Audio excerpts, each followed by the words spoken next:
large amount of medical coders work from home, which can be a challenge, but having the right setup and the right gear can make a world of difference. So today I'm going to talk about some things that you can add to your office to make things a little bit more comfortable as well as efficient. Hey there, I'm Victoria. I'm a medical coder, auditor, educator, and content creator. And on my channel, I provide lots of tips and tricks and tutorials on how you can make your medical coding career really awesome. Today's video is sponsored by Preppy. So if you are interested in starting a career in medical billing and coding and you don't know where to start, sign up for Preppy. You can find out more at medicalcodingmasterclass.com and it will give you everything you need to know. First up, let's talk about setting up an ergonomic workspace. They say that sitting is the new smoking, so it's not good to sit for the prolonged hours that you often do. And even if you work out, but you spend the rest of your 23 or 23 and a half hours of the day sitting or being sedentary, it really kind of doesn't balance out. Not saying you have to be running all day long, but it is beneficial to have a little bit more activity in your life. So things like getting a sit-stand work desk. I have a sit-stand desk at both my home office and my studio office because I work in two different locations. And it really is beneficial sometimes, and you get a little bit more energy from standing. So it might be something to do maybe even if you're just sitting in a meeting for a little bit of time to just kind of get your blood flowing a little bit more. If you don't have the option to install a new desk, they also make risers. So if you could get a riser that puts your monitors or puts your keyboard or whatever at an elevated position so you can sit stand that way, that is an option as well. I will link below some of my recommendations of all of these products. So the desk that I use at my home station, and I also have a gigantic L-shaped one if that's of interest for you at my home office because it helps me spread out with all of my books. Now, of course, in addition to a desk, you're going to need a good office chair, something that provides a lot of lumbar support. I know a lot of people like gaming chairs, things from like Secret Labs. I personally have struggled with those in the past. I have a particularly curvy lumbar, and I know those chairs can get very, very expensive. So not everyone can afford that. And if you can't, what I would recommend doing is you can actually just get a really good cushion. This one is one that I use at my studio office because it kind of came with a chair and I didn't want to install another chair. So I got this really good cushion and it has served me so well. This is from Cushion Labs and it's been really supportive and comfortable, and I've not had any back pain with sitting in my chair now because of the extra cushioning. So if you're trying to make an existing chair a little bit more comfy, this might be the way that you want to go. Now let's also talk about gadgets. There's definitely some tech gadgets or things that you just need in general for an office that can make things a little better. I know a lot of people like noise canceling headphones because they don't want to hear other things going on in them.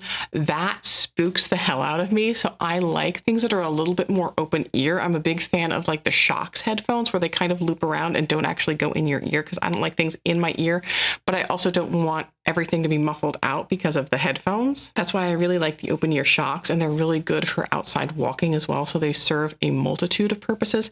Although if I'm going strictly for like comfort, like if I'm sitting in a Medicare webinar all day or I'm working on editing a long course or something, I like to just have a standard pair of regular headphones that don't block out all of the noise, but just have a nice cushioning for them for comfort for myself. But if you're working in an office and you have a lot of noise, or you're working even like in a hospital where buzzers and things are going off, you might want those noise canceling headphones. So those are probably going to cost a little bit more than just the standard cutesy ones that I use. I startle kind of easily, so that's why I like to still be a little bit more aware of what's going on around me. Now, one of the essential things in medical coding is a dual monitor setup. And this is because we're working on a lot of different things. We're working on having oftentimes like a practice management system open and then a billing system, or we're looking at different policies, or we're pulling up coding ebooks or code e-tools. So we need to have multiple things open at a time. Now you can get one large monitor if you like and kind of snap things side to side. That's like a standard function now in most computers, but most people opt to have two monitors. And honestly, for the medical coding purposes, it's not like you're doing photography or editing where you need to be able to see everything very crisp and very clear. You don't need the high processing of something that you would need for things like gaming, although some people do use their setups for both purposes. I personally, for my home office, have two monitors, but for my studio office, I use a portable second monitor, which I then can use if I'm out at a conference or something. And it's nice because it folds right up. I can take it anywhere And if I need to be at a conference and also working on some content at the same time in my hotel room, I can take this along. It folds up super, super flat. And then I can stick it right in my laptop bag and it just goes along with me. I also want to talk about keyboards and mice because this is kind of a funny subject for me. I've gone through the plethora of keyboards and mice in my era, and I love the ones that have the backlighting and they type or they're quiet or, they do all these fancy things. But I found that they tend to be more unreliable. Either the charge runs out really fast or the Bluetooth will disconnect randomly. And while there's lots of great products out there that you can get from like Razer if you want all kinds of cool keyboards, for my office purposes, I use literally the clunkiest, most old school Logitech keyboard and mouse, like the ones that like they get on for bulk at like Office Max and instill into offices, but it never has let me down. And it just runs on, I think, AA batteries and has lasted me like forever. It never disconnects. I never have any issues. And I know it is not the aesthetic choice and I know it's not the cool choice, but it's the choice that never lets me down. So if you're going for function versus aesthetics, like this is the way to go. However, if you want something that's going to match the vibes and aesthetic of your office, there's always tons of options out there. Now, of course, in medical coding, you're working at a computer for long periods of time and you're reading a lot of information. So it's important to protect your eyes. There's a lot of settings now on your monitors that you can use to help that, but you also might want to invest in some blue light blocking glasses. If you have prescription eyewear, oftentimes they will add that in. Otherwise, you can buy separate ones that block the light. I personally had laser eye surgery a little over a year ago for a lot of variety of reasons, including content creation, because lighting glasses is a pain and my eyes were getting dry with contacts in.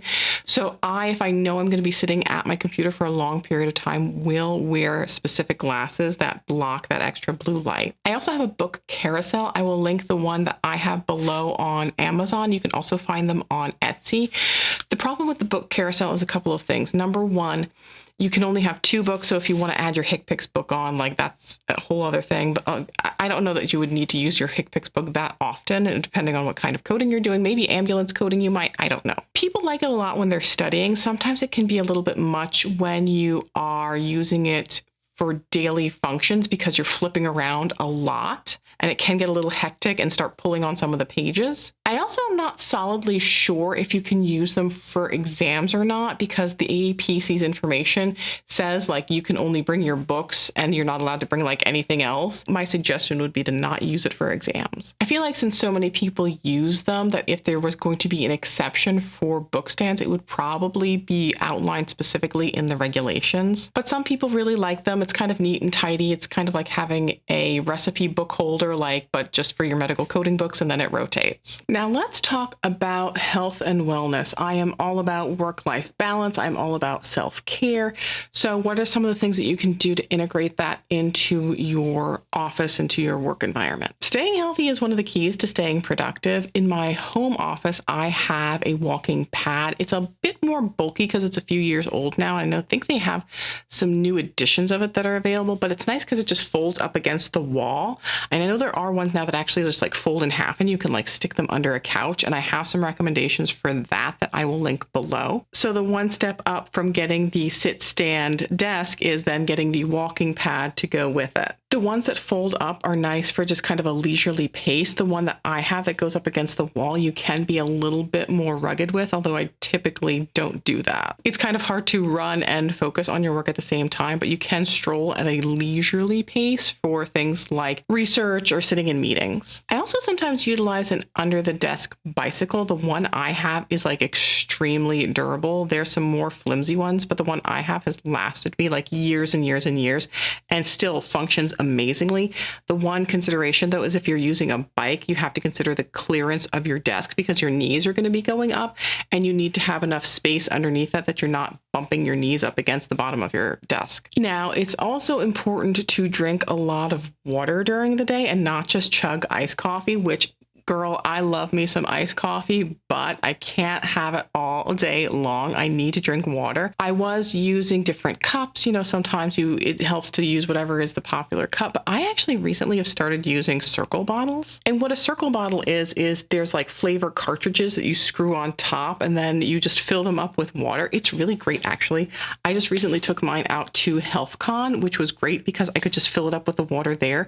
But instead of just drinking water, then I'm drinking like pink drink or mango pineapple. So there's all these different flavors that are available. It was also really good for a recent trip I took to Disney because, again, I could just fill up on water, but then I had flavored water, and there's all kinds of different flavors that are available. If you're interested in that, I really do recommend that. It's helped me hydrate a lot more. I don't have any sort of impression that I'm genuinely drinking water. I know it's like basically sugar-free clear Kool-Aid, but it's really helped with my hydration levels. So I will link below where you can get some of that. And there's all kinds of cool bottles available that you can try. There's metal ones and plastic ones. I like the plastic ones for when I'm at Disney because then I don't have to worry about setting off the metal detectors when I go through the security screening. I am also a very cold girly. I have crappy circulation in my legs, so I use a lot of heated blankets. I also have a really small space heater that I use both in my home office and I have one for my studio office because my studio office, it has a gas fireplace, but sometimes the circulation takes a little bit of time. So I have this small heater. It is so nice, but it's just like an Amazon Basics one that I plug in and I sit it next to my desk so I can heat the space like immediately around me. Now, if you're not in a home office, please check to make sure that it's okay if you bring in something like a space heater or a heated blanket, because sometimes they have regulations about what you are and are not allowed to bring. Lastly, I want to talk about the fact that you're going to need a good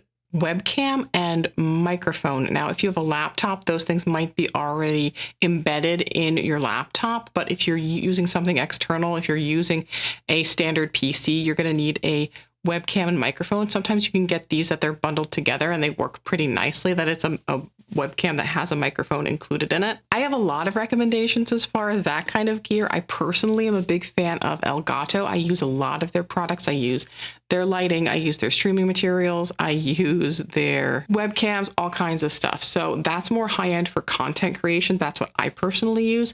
But if you're looking for something that's just going to be crisp and clear for Zoom meetings and have a good microphone attached, I also like Anker products. And I recently bought a nice Anker webcam that has a microphone attached for just my home office because I don't do too much recording there anymore. And I will link that one below because it's really good and it has a nice little security cover on it, which is important to a lot of people. Like they're afraid that, you know, the hackers are going to come through and look at their cameras. So there is a little security camera on there, or if you're also afraid you're going to forget to turn your camera off at some point, you can just slide it over and then the covers the lens so no one can see anything. So there you have it. Those are some things that can improve your office that you work in as a medical coder. I will link everything that I have as far as recommendations in the description below. If you found this video helpful, don't forget to give it a thumbs up. Don't forget to like, share, and subscribe. I will see you guys in the next video. And until then, just keep on coding on.